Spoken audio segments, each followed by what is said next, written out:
A long time ago, on a gloomy, wet Cleveland spring night, two men stand alone amidst the late-night drizzle. Their voices echo across the vacant station parking lot as they debate the merits of the great American radio show that have been missing for far too long. On that night, an idea was born. That idea became the FDH Lounge.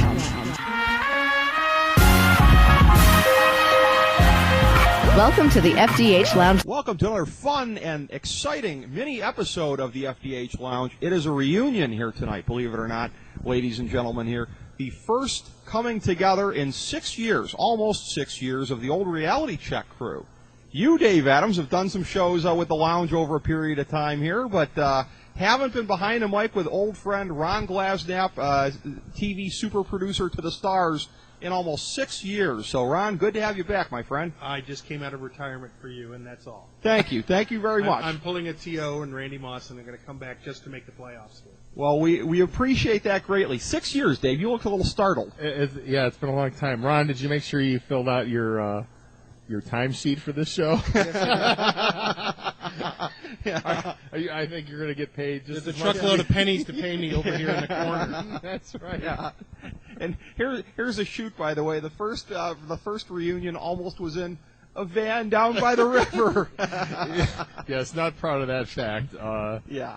This is probably better than the van down by the river. Probably. It's almost like in on my your mom's basement or something. Or yours, actually. But in this case, my own basement. So on your World Series chairs, no less. That's right. And speaking of World Series, something the Billy Bean hasn't been able to make it to yet. We'll get to that shortly. Dave, have you been going to Segway school in your spare time, Dave? That was a very nice setup. I planned that. That was outstanding. Yes, Michael Lewis's book Moneyball. We all went to see the movie based on that book a couple of days ago here, and I'm just going to be breaking it down here tonight and giving our various thoughts on the movie and how everything's set up. Have both of you guys? I don't know. I think I asked you this of you off air. Have both of you guys read the book? Yes. Okay. Yes, Dave, you I read have. it? Mm-hmm. Okay. All right. Guess I'll start there because that's the first thing that when you go on Deadspin or some of these other places. I know Deadspin's acting like it's very pedantic to sit here and say, oh, this isn't the same as what was in the book. This isn't the same as what actually happened. But I'll start with you, Ron. I mean, what were your thoughts on that? Did it get it all distracting to you? The things that didn't line up with what were in the book or in reality, or were you able to kind of take it for what it was? I think whoever wrote the screenplay, because obviously the screenplays are never just as the book is, they really had to make good versus evil. Mm-hmm. Billy Bean was the good guy, and the Scouts were the evil, and therefore they must butt heads on everything. In the book as I remembered, it's been a few years since I read it, but, did the Scouts agree with what Billy Bean was doing? No. But I don't know that they were ready to, blow him off and not listen to him. And, hey, by the way, we're going to do whatever we decide because, you're just whoever. Billy Bean didn't want to hear about Scouts who were smelling the grass after a guy stepped on it to see how well he was going to do. Or, well, he's got a great name. I think he'll really be good. Well, if you got enough talent, Jaime Schwartz can be a superstar. That's a good point. I mean, that's a very good point because, the Scouts were not as opposed as they were in reality, largely because in reality they knew who was signing their checks and they were smart enough to keep their mouths shut. Same as Art Howe also, too. And Art Howe has objected to how he was portrayed in the movie. Yeah, because that's the thing, Ron. I mean, this is a guy who, I don't know what he's doing these days. I mean, he's probably special assistant to somebody in somebody's organization, but he's still trying to work in Major League Baseball, right? I mean, this is going to get in your way if you're portrayed that way. Art comes off as almost as bad, if not worse, than the Scouts. Yeah. And if he had been that bad, he wouldn't have made it past May 1st. No, that's true. They would have canned him, especially if it was the last year of his deal, then they definitely would have canned him. Had he been that belligerent in what he was doing, then it wouldn't have lasted at all. He had to be on board somewhat with what Billy Bean was doing, or at least understood what he was doing. The way it was portrayed in the movie is it's Billy Bean against the world. Yeah, no question about that, because he ultimately... the thing I have to say, though, I'm going to say Philip Seymour Hoffman in that role was tremendous. Always loved watching that guy, and there were just some... sometimes I would flash back to him being in other movies and guys telling him there's a lot of ins, a lot of outs in a situation. Billy Bean didn't go to that card, Dave. But it was very interesting seeing him in that role there. What did you think about the movie versus the book? Well, I thought that they kind of spent a lot of time, discussing what happened to Billy Beane as a young player, as a high school player, being courted, and they did a nice job of, looking at the way baseball works and saying to everybody, well, here's the process. This doesn't always work out, and you don't hear about the ones that don't work out as much. I mean, the fact that Billy Beane is actually back in baseball is pretty big, and I don't know how much he thinks about his past. The movie portrays it as like it's always on his mind. He's always thinking about what could have been, or how he was treated, or how the scouts saw him, and basically what happened to him. He was a bust. But I thought it was okay. It was it wasn't right on to the book, but I think Ron's right. They had to make it entertaining to watch. I think the portrayal of the scouts was pretty right on. Being someone who worked for the Indians in the past, I don't know if Mark Shapiro had that many guys in his office, but I guarantee he had 2 or 3. I don't know if he had 5 or 6, but I'm sure he had. The arrogance seemed well captured. Well, I don't know. I do the think belief in his own talent was probably well captured. That's true. You say tomato, I say tomato. Right, exactly. I think they definitely believed in the players that they had always, and it was tough to pry those guys away. But it was funny to see, like the trade deadline deals and the GMs from other teams were calling back in like 60 seconds.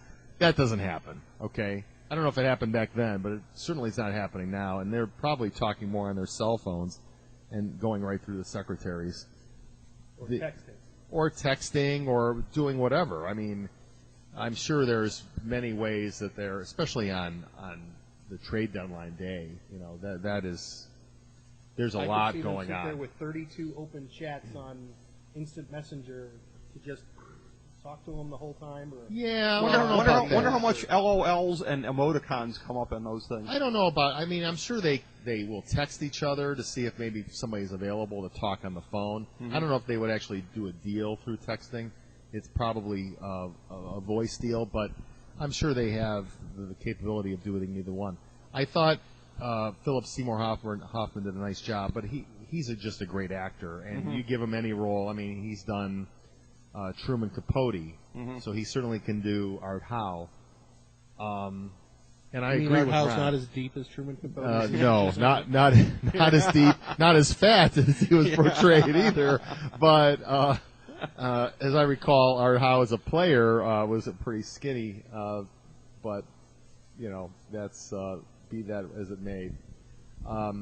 I agree with Ron. If Art Howe was that belligerent, he would have been gone long before the season's end. And how many more seasons did he last after that? Maybe 2 or something like that. Okay, but there's a line that he has in that movie that says, "Look, I'm coaching this way because I got to find a job next year." At that point, if this had been real, Billy Beane would have said, "Well, you're going to go find a job tomorrow because you're gone." Yeah, right there, he'd have been gone. That same summer in Cleveland, Charlie Manuel was wanting to look to the future, and they basically said, "Don't let the door hit you in the ass on the way out." So that's a very similar thing. By the way, though, on the timeline, I do know exactly what happened with that, because keep in mind the book came out in 2003. So anything that's in the book, by definition, happened, in that span, like right after the season. If you remember, and this was an inaccuracy with the movie, Art Howe had a contract through at least the next year. He was traded to the Mets. He was Billy Beane leveraged him in a trade. Right.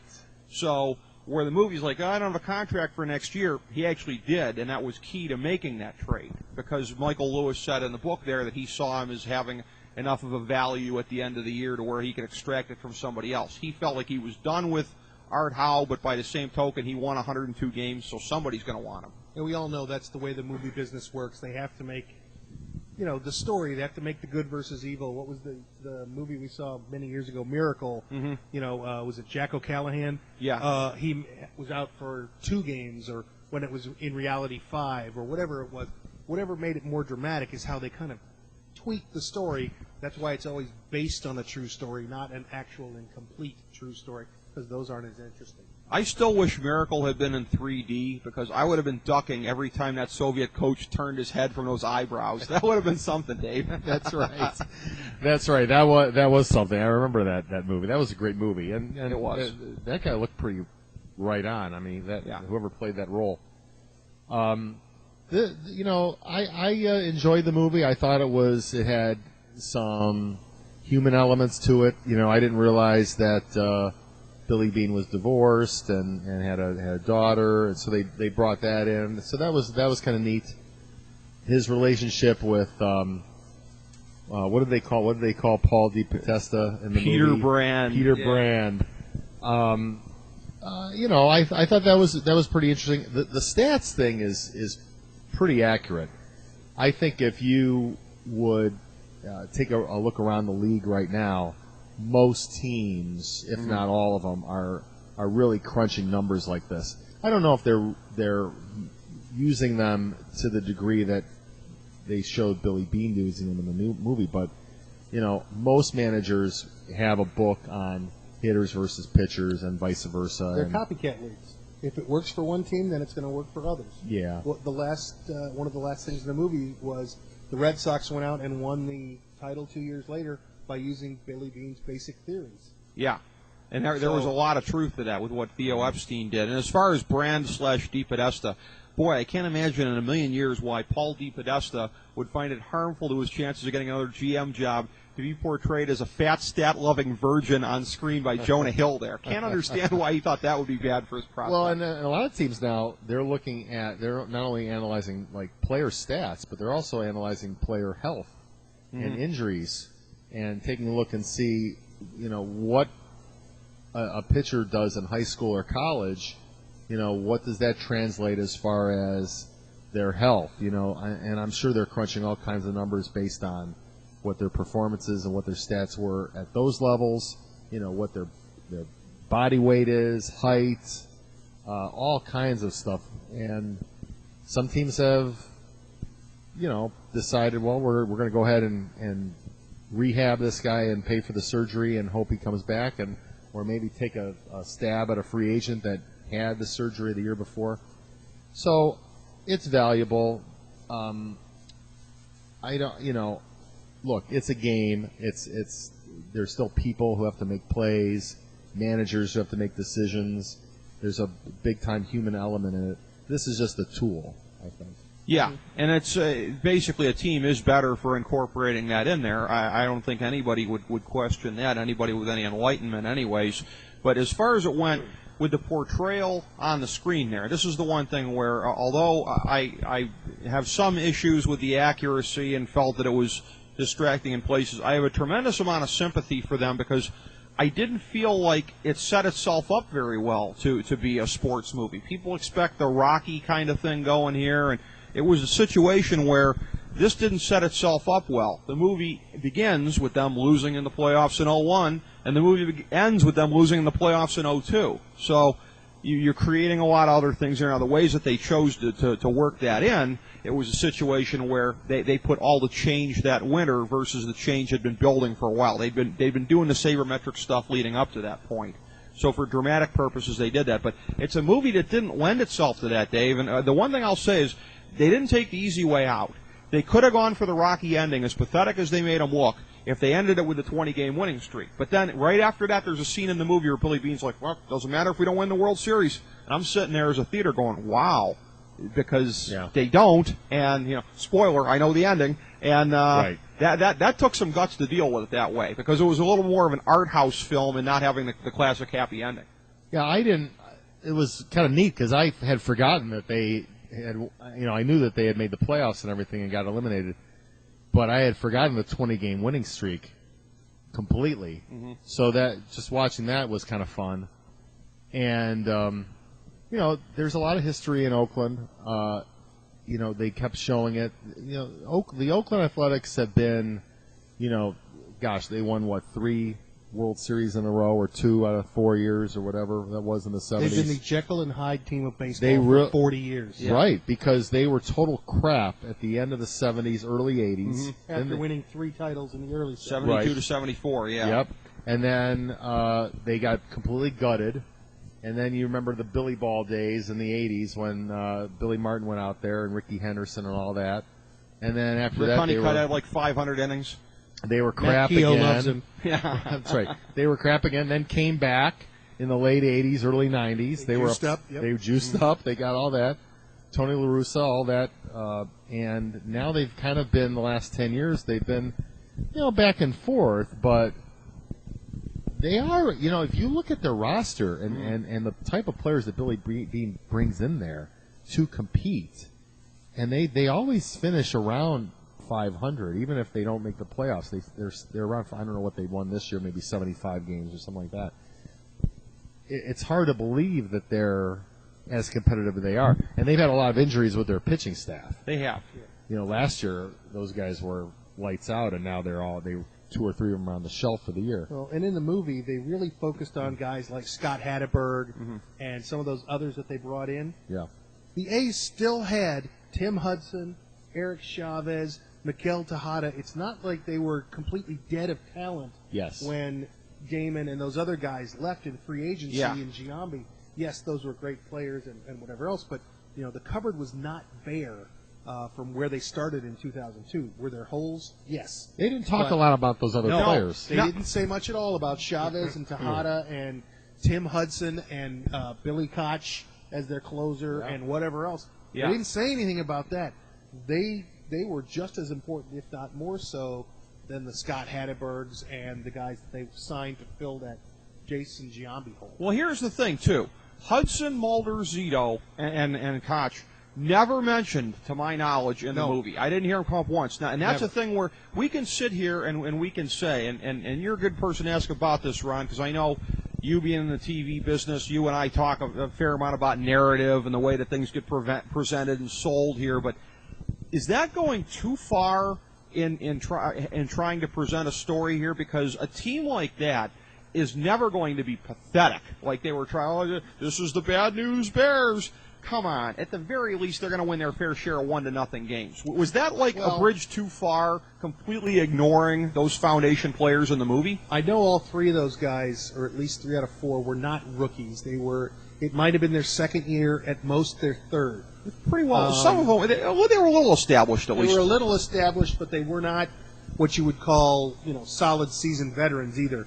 They were in their, I don't think any of them was above 25. Mm-hmm. So you could have had them bounce either way of what's going to happen to them. Did they finally get a book on them and now they know how to hit them? Or did they move past the hitters and go, okay, now I'm going to find another way to beat you, plus the way I was beating you before? But again, that doesn't make the story if you say, oh, by the way, the team wasn't loaded, but it was still pretty decent. Mm-hmm. That doesn't help with what they're saying. And actually, they didn't say so much about it in the book either, about those guys and the guys that were currently on the A's. Actually, in the book, they did a lot more on the farm system of, that I'm not going to take Jeremy Bonderman because he's a high school senior and it's going to be 6 years until he's in the majors versus a college guy who's actually put up numbers. Well, the thing that was interesting about that, Ron, was that in the book, really the centerpiece of it was the 2002 draft, and going through, and that was where Billy Beane was really sort of defying the old school way of doing stuff here. And in a movie, with wanting to show a resolution during the 2002 season, that way of doing it was going to be untenable. So essentially what they did, they took what was the heart of the book, that middle part there that had so much emphasis, and it seemed like they shoehorned it into the off-season previous, where this is how we're going to fill out our team for this year. It seemed like that was the direction they were going in. And while they did some things that were unorthodox with Scott Hatteberg and some of the other guys in there, it was interesting, Ron, that they took the one device and they used it in another way. They completely focused on the Major League roster because they had to. If you focus on the minor leagues, the movie's 9 hours. Yeah. And nobody's going to go see it. Yeah. Then it's a Ken Burns thing. Right. And if you but those guys, most of those guys that were in the minors may not have actually had success in Oakland. Maybe they were traded like a Jeremy Bonderman, or maybe they were, whatever they were shipped around. They did a little bit in the movie about Jeremy Brown, the 260-pound Yes, catcher, the Badger. who all he could do was hit. Mm-hmm. You know, and I think that was the emphasis. If you haven't read Moneyball, the emphasis that Billy Beane always put on it was, who cares what he looks like? Who cares if he's not 6'5"? Did he hit 320? What did he do the next year? Oh, he hit 330. And as he went through free agency and paying these guys, it was not about what they did in the past. It's what are you going to do in the future?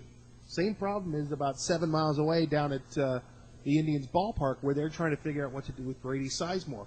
Do you pay him for what he did in the past, or do you pay him for what his future might be after 3 years of injuries and whatever else? That's where the general managers of the major leagues really have a problem now, is they're trying to pay them for what the future is. Players want to be paid on what they've done in the past. Yeah, and it's a movie that works on a couple of different levels because it's dealing with these baseball issues, but inevitably, if you have a cast that's got Billy Beane, Jonah Hill, Philip Seymour Hoffman, you're going to have a story crafted around that to be able to make it a little bit more mainstream and applicable to rom-com lovers and those type of movie theater patrons. So it was a thing where ultimately they did kind of flesh it out in that way, and there were some story elements of this thing, Dave, where again we talk about the inaccuracies with the baseball stuff, but some of it was accurate with the family. You mentioned specifically about Billy Beane's failures as a player and being a prospect that did not pan out. It might have been nice in the movie, if they'd have gone into a little bit more detail about what you mentioned, because in the book, it kind of makes it clear that 2 and 2 equaled 4 in his mind eventually, that, like, hey, I'm a perfect example of where scouts think they know something, but they don't know crap, because I wasn't all of that. It would have been nice to see him in the movie work that into his own motivation about finding better ways to get players so that he doesn't end up with a roster full of Billy Beanes. Yeah, you're right. They didn't really get that far. I mean, they kind of showed what happened to him, but they didn't.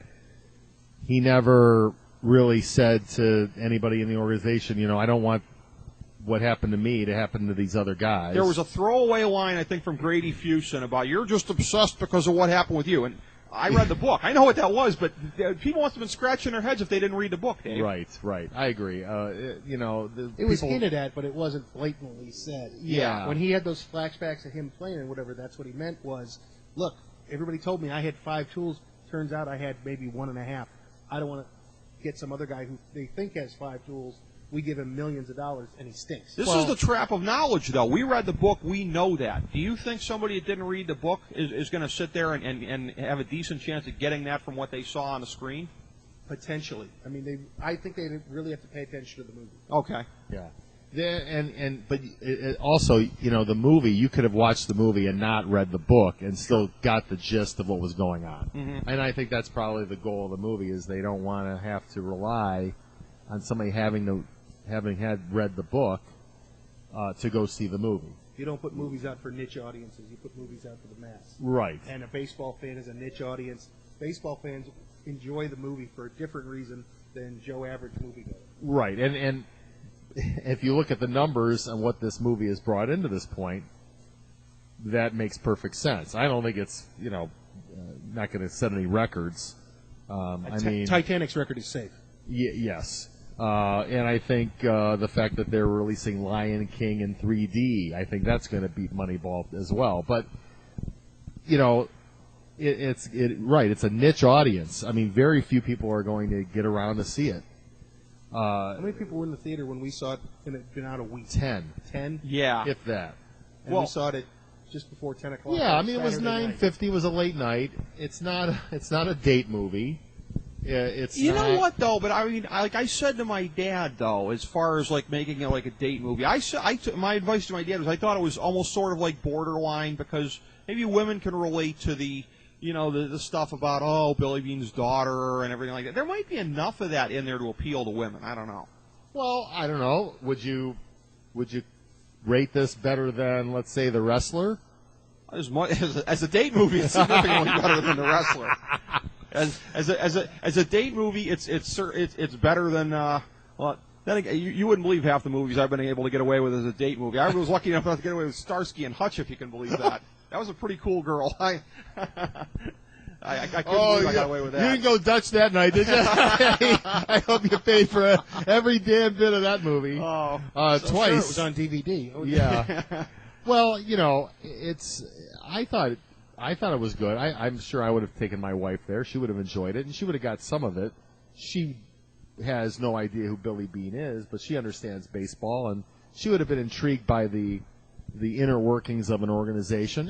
And look, watching Bean walk in with Oakland Raider crap hanging all over the place.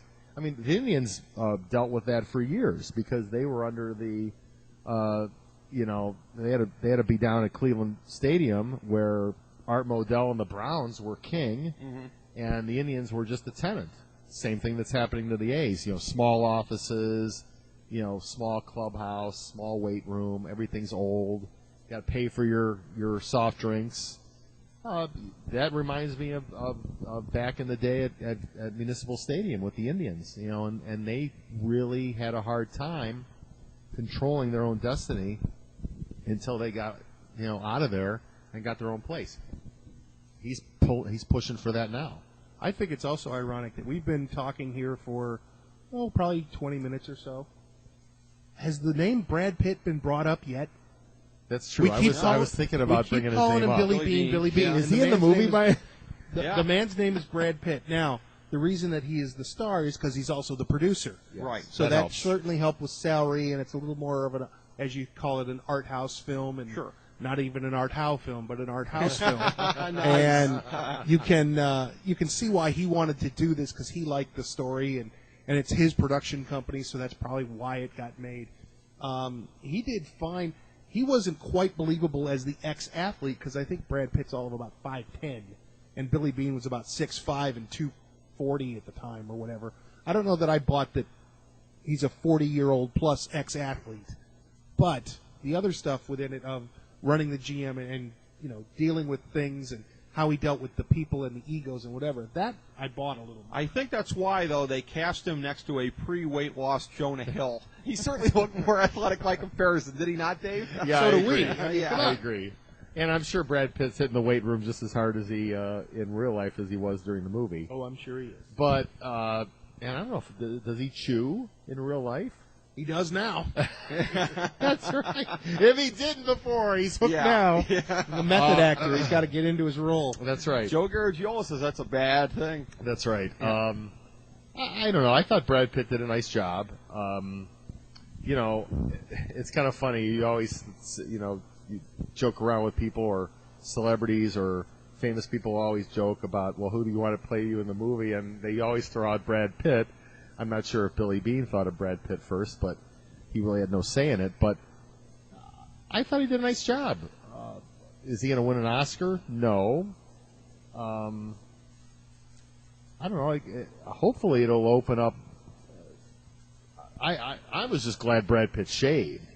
Yeah, that's true. His face off. Yeah. Because he looks like, Ho Chi Minh with that other crap that he had on there. But, so that being said, I thought he did a nice job.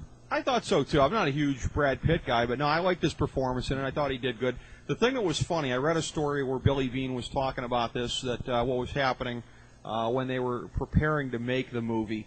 Billy Bean was talking about one day at home. He noticed early in the morning that his wife was getting her hair done, and he noticed that his housekeeper was wearing a dress. He'd only ever seen her in jeans before. He's like, wait a minute. And then he's like, oh, I think they heard that Brad Pitt's coming over to meet with me. And indeed, they had heard about that, Dave. Nice. Yeah, I'm sure they got all dolled up for him. But no, I thought it was a pretty good movie. I mean, on balance, you guys thought it was pretty good. I mean, grading on the curve of the difficulty of making the story. It's not a classic sports triumph story. I mean, I thought it was pretty good. You guys concur with that? Yeah, I think it's more in the line of a kind of a, I don't know what you would call it. You wouldn't call it a strict sports movie, I don't think. No. A sports-ish movie.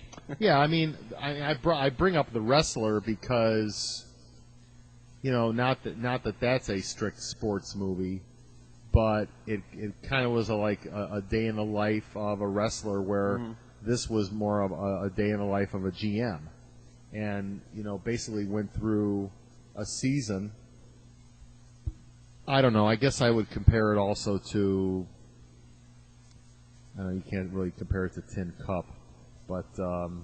Well, you know what? I don't know if you've seen the War or if you've seen Warrior yet, but Warrior. I have not. It's. I thought it was similar in that way because Warrior really, and surprisingly so, I didn't expect this to be the case when I went to go see it. It really is a human drama story that's got an MMA thing grafted onto it. Okay. So this kind of had a little bit of the same thing. Warrior was probably more so along those lines. And honestly, I mean, as I've already copped to previously, main reason I went in the first place is because FDH Lounge dignitary Jake Digman is up on screen doing his MMA ring announcer role in there. So I went to support one of the crew. Yes. But yeah, I happened to see a pretty good movie while I was at it. But it sounds like that's what you're getting at with your opinion, that it's a thing of that it's not purely based on a sports thing, and you don't have to be a huge baseball guy to see it. Is that kind of what you're getting? Yeah, at? I agree. I think if you're not the biggest baseball fan, I think you'd still get it. You probably would have to be somewhat knowledgeable about baseball, but it wouldn't have to be a prerequisite, I guess. Well, the good part, as you said, you couldn't pigeonhole it. As you were talking about how where this film fit, I'm running through the sports movies in my head, and most every one of them either ends in tremendous victory, or tremendous defeat, or some kind of tragedy, or a true ending. Whereas this one is a continuing story. Now there is not going to be Moneyball 2. I don't think that's going to happen. No. But you knew that this was going to kind of continue. And by the way, this is how the Oakland A's are. They didn't win. They are not. This didn't work and change the world, and now Billy Bean's going to run for president or something. Right. It was, this is what we tried. This is how we kind of changed our world, our little corner of it. However, in the end, it still wasn't enough.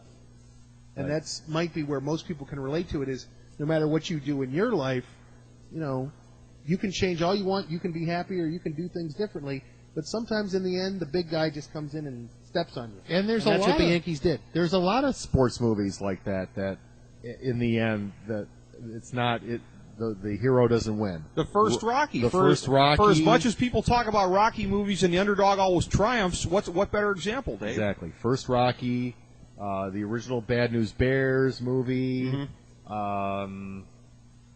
Which, by the way, Rocky didn't lose either. It sucks that you couldn't make a movie with Tanner doing all of his stuff today. Right. Yeah. Those kind of movies, when they're remade, they lose something. That's why they shouldn't be remade. Right. Major League is another example. They lost in the end. Yes, but you didn't see that on. You didn't see that in the movie, but they didn't win the whole thing. In the end, they win the division. They beat the curse. They right. beat the bad owner, etc., etc. But right. you never see them lose in the division series until Major League 2, when it's, oh, by the way, the Indians tragically lost in the ALCS. Right. Whatever it was. To whomever. So, yeah, whoever. I don't even know who that was. White Sox, Yankees. Yeah. Whatever. All in all, I'd probably give it like a B+ or something like that if you're looking for a rating.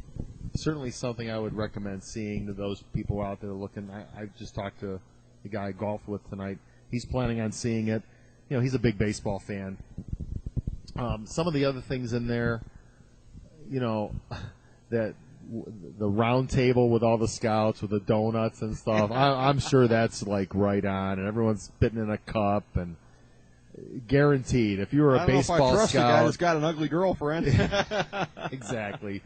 Definitely 20 years ago, at least, these guys were sitting around a table and were they chewing? Yes, without question. I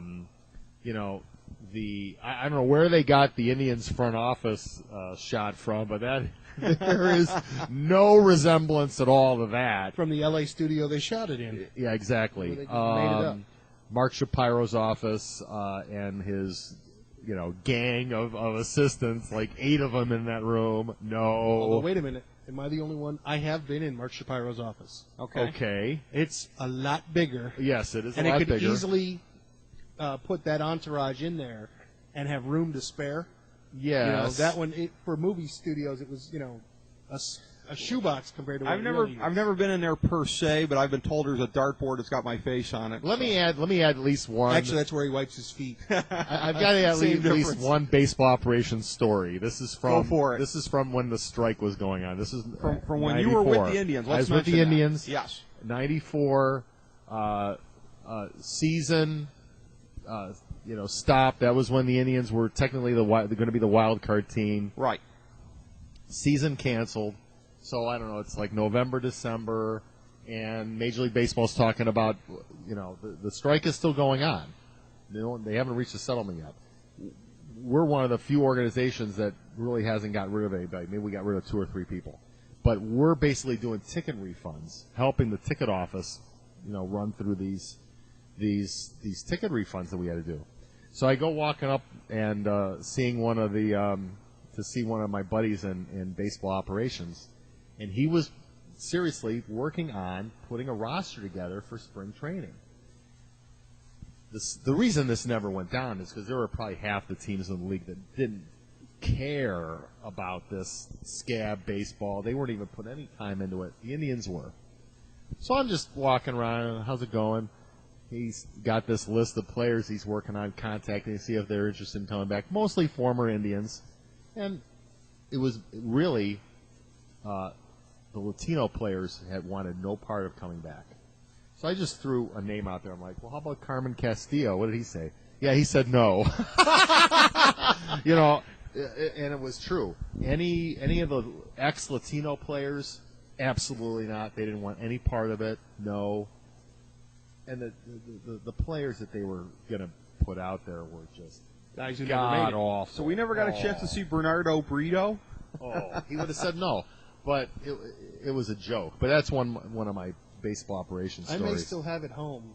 They handed out the media guide for the 1995 Scab team. Oh, They didn't find it. They didn't make it into an official media guide. It was one of those things that was about 100 sheets of paper with one of the metal clips on the top. And it was, kind of written out as 1995 Indians media guide or whatever they called it. Right. But there was no way they were going to do real media guides or any of that sort of stuff.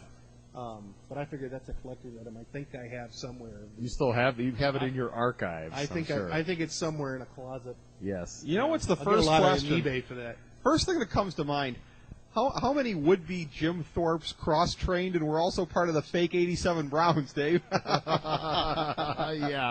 Yeah, exactly. Those are the good old days. Was that the year Modell brought a couple guys out of, or they crossed the line? Bernie at the end, crossed right? the line and left. Ozzie crossed the line. He crushed the Bengals. Yeah. Made the playoffs. You had The a bunch Bengal of UPS drivers. You had a bunch of ex-USFL guys that crossed the line because Yeah. they weren't part of the union anyway, so they didn't Oh, care. that's right. That's right. Mike Johnson's and those kind of guys, they weren't part of the NFL union at that time, so they could care less. Like, yeah, let's play. If you didn't know it was scab football, you would have known when you were watching the game and you saw Bernie run in a bootleg from 50 yards out. Hey, Yeah, wait a exactly. minute. We can run any play against them. I will say one other thing I saw, the guy who played Ron Washington, and There should have been more of him, by the way. yeah, he seemed pretty well. Did he manage the A's after they let Art Howe go, or Never was there managed somebody them, else? no. No, I Never believe he managed was them. third base coach. Ken Okay. Macha was in there for a period of Yes, time. Yeah. Ken Macha. Okay. Yeah.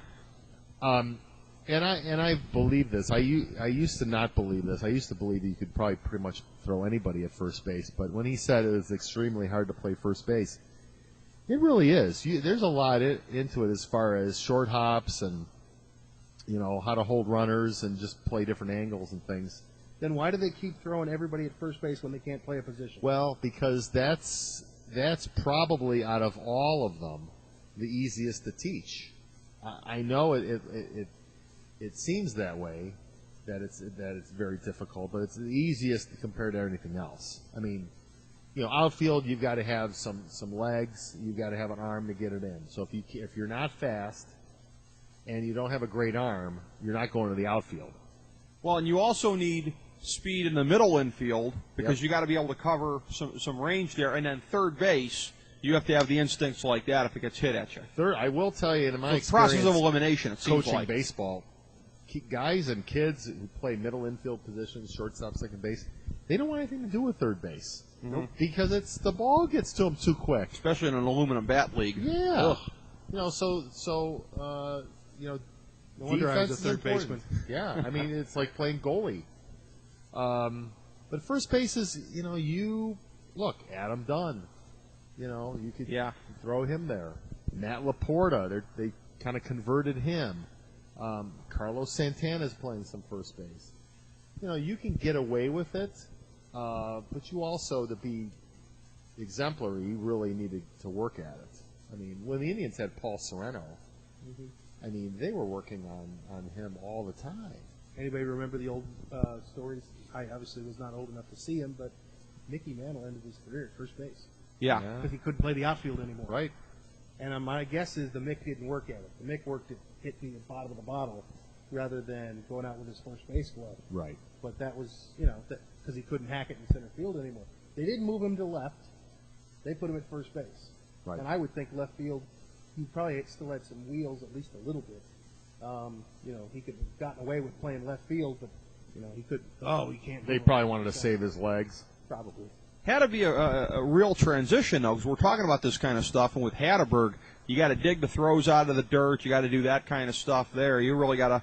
You talk about third base being a goalie, but in a different sense, first base sort of being a goalie also. It's not like the puck's getting hit at you, which would be the third base analogy, but for first base, you've got to be able to stop the loose puck from getting in the crease, so to speak, here. So it's a different set of challenges. So I think the long answer to your question, Ron, is that it's a process of elimination. First base is not a great thing to learn defensively, but compared to everything else on the diamond, it probably is the easiest thing to do. Yeah, and usually you have a bunch of coaches, at least one coach who's played a little first base in their career, so that helps a little bit. And you can hide people there. Not as much anymore, because you got, the infielders aren't as good either. They're just throwing the ball over, and you have a lot of times they're wild throws. So you really need somebody with a good glove over there. No, personally, when I've coached teams or helped with teams, if I'm going to hide somebody, now I've only coached kids, but I hide them in left field and third base because most of the kids can't pull it. Yes, now, in a major league, that's different, certainly, that more guys can pull it, but they also don't have to think it is a reaction. At the higher levels, the baseball gods, they will find you. I remember once in high school, the baseball gods always find you. We had a kid who slid in a home plate head first and sprained his wrist back badly. His throwing hand. Of course. So this is a high school game. So we sent him out. We iced it down. He came off the field. He was out at the plate. We iced it down right away, and we sent him out there, and we put him at first base. So we told the pitcher, anytime there's a play at first, he needs to sprint over there and then get the ball from that kid playing first base in case there was a throw to be made, because the kid at first wasn't going to be able to throw the ball at all. Sure enough, the first pitch pop up right to the kid at first base. He made the catch. He couldn't do anything else. But that ball will find you quick. There's a line from the book that should have made its way into the movie somehow with Jeremy Giambi, where he's out there, where he gets put in left field, and Michael Lewis was saying in the book there that it was like he was thinking, please don't hit the ball at me, or if it does come to me, please be so kind as to hit it right at me. Yes, yeah. If you're out there thinking, don't hit it at me, it's gonna find you. Yeah. I don't remember in the book, were there any stories of Billy Beane trashing locker rooms and telling the players, that they were in there dancing? I don't remember that. I don't remember that in the book. See, that's a movie. And I think that was movie magic and to kind of. He may have done that. Well, he may have, but it wasn't. I don't believe it was in the book at all. Exactly. Although, again, some of that veered a little bit close to throwing bats in the shower. I was having some flashbacks on that. Yes, lollygaggers. You lollygag the ball around the infield. But I think one of the bats actually made its way into the shower. It sounded like it hit the shower room, but it did. They never showed it. Well, actually, though, Ron. Ron, you hit upon something. This was one of the things there that was actually based on some reality. It wasn't that he saw Jeremy Giambi doing this stuff. It was that I think the word had gotten back to him. He was kind of rowdy on a flight afterwards. I think that I guess he'd gone to Vegas on an off day or something. It was just basically these things that were getting back to him, separately. But it was based on real sort of pique with the way that he was acting, because that's how the John Mabry deal came to happen. Because Michael Lewis even said in the book that was not a Moneyball trade, and that was something where Billy Beane himself subsequently admitted, look, this was something I basically did as, it might have been an overreaction, but it was a reaction to the way the guy did it. So that was actually based on true stuff, Ron, but you're right. It wasn't based on the exact events that were presented on screen. And I don't know that the trade of Carlos Pena was done at the time to make sure that Scott Hatteberg played either. Yeah, he wasn't an all-star. No, he was not an all-star. He was a year or two later, I believe. Mm-hmm. But, he was not traded because you've got to get Scott Hatteberg in the lineup. I don't think that's why he was traded. He may have been traded because of the Moneyball theory, and that he was, all pop, and his OPS was 450 or something because he never walked and he struck out too much. Where did he get traded to? Tampa Bay? Detroit. That's right. Was that He the went to three-way Detroit. deal? I think, and the Yankees might have been in that also. I think Ted that was Lilly, part of the Bonderman deal. Yeah, Originally, Bonderman. that's how Bonderman ended up in Detroit. Yeah, that's how that happened. And then it was a situation where, and I subsequently read an interview with Scott Hatteberg, and he said, because Hatteberg was very quick to say that Art Howe was always a backer of mine, he was a supporter of mine. He said he didn't want to play me that much at first base, but I sucked. But he said he DH'd me a lot. He got me in the lineup, he got my bat in the lineup, and he said they might have moved Pena as a way of getting me some more time at first base, but he said it wasn't a power play on Art Howe. It wasn't like that was the case. And again, Carlos Pena was not an all-star or an all-star on the verge as it went there. But Dave, you had said B+, you thought overall. I would say, roughly it comes to about the same thing here. Ron, what would you guess for a grade for it? Yeah, I would say a B is probably good. I mean, for what it is. If you're a Joe average fan, I think it's harder for you to follow. If you are no offense to anybody, matter of fact, I talked to one woman who was going because it was a baseball movie. I thought she was going just to watch Brad Pitt for 2 hours. In fact, she was actually into it for watching the baseball part.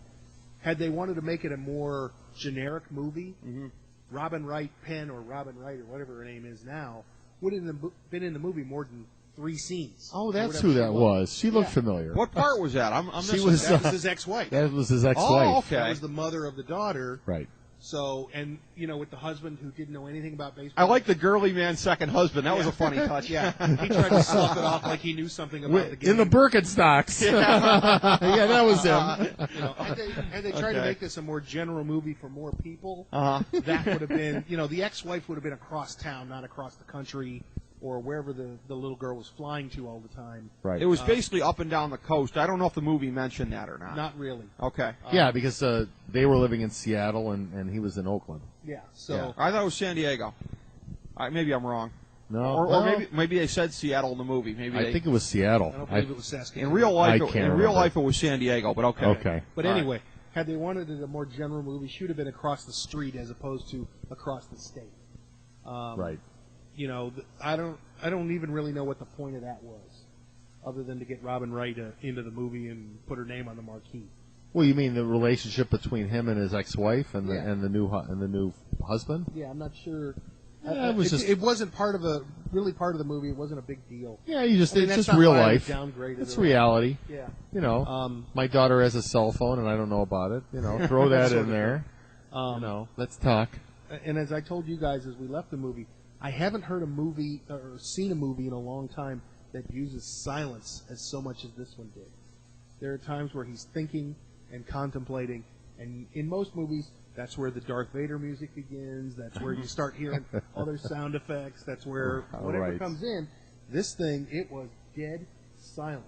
Now, Yeah. also there were 10 people in the theater, which made it easier to be silent. But there are times, it was 10, 15, 20 seconds of nothing. Well, like when he went in the immediately locker call room. that dead air. When he went in the locker room and he said, he stopped and there was a long pause and he's like, this is what losing sounds like. But Yeah. that was made for emphasis. But there are Right. times where he's either doing his inner monologue or talking to somebody. Well, I think it was a narration that he was doing.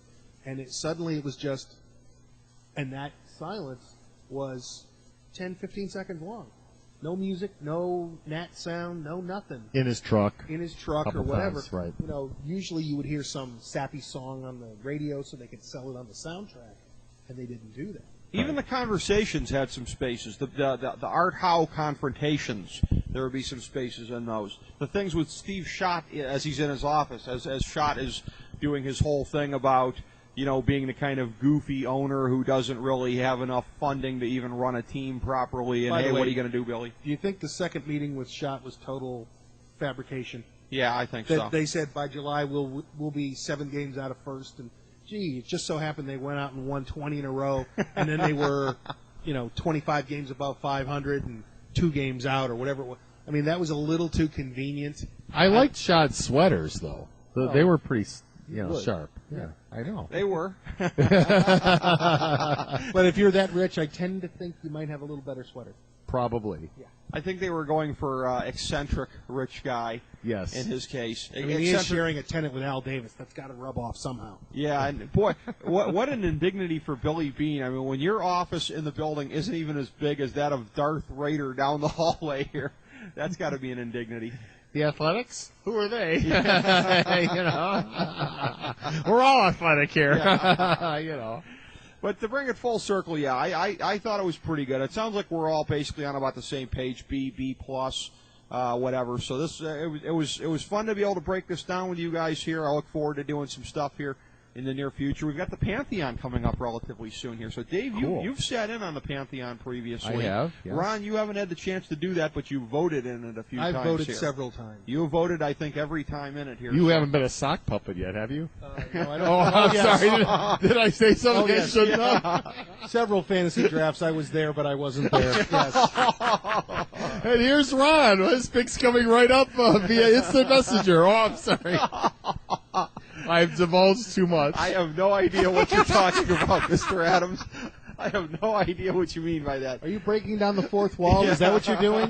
You can't kayfabe? Huh? I think I If you're going to break kayfabe, could you do it about the fellow that we used to broadcast with and not me? Would it kill you? I'd have never taken Mike Vick in the first round. Oh, sorry. Whoops. That was Mike Villy that would be saying that. Mike Vinny. Yes, the one and only. Outstanding. All right, well, thank you, gentlemen, very much here on Moneyball. Great to get the Reality Check reunion going. Let's do it again. We'll do it again sometime soon. Thank you, fellows. Dave Adams and Ron Glasenapp along with me here, Rick Morris, for the Reality Check reunion for Moneyball.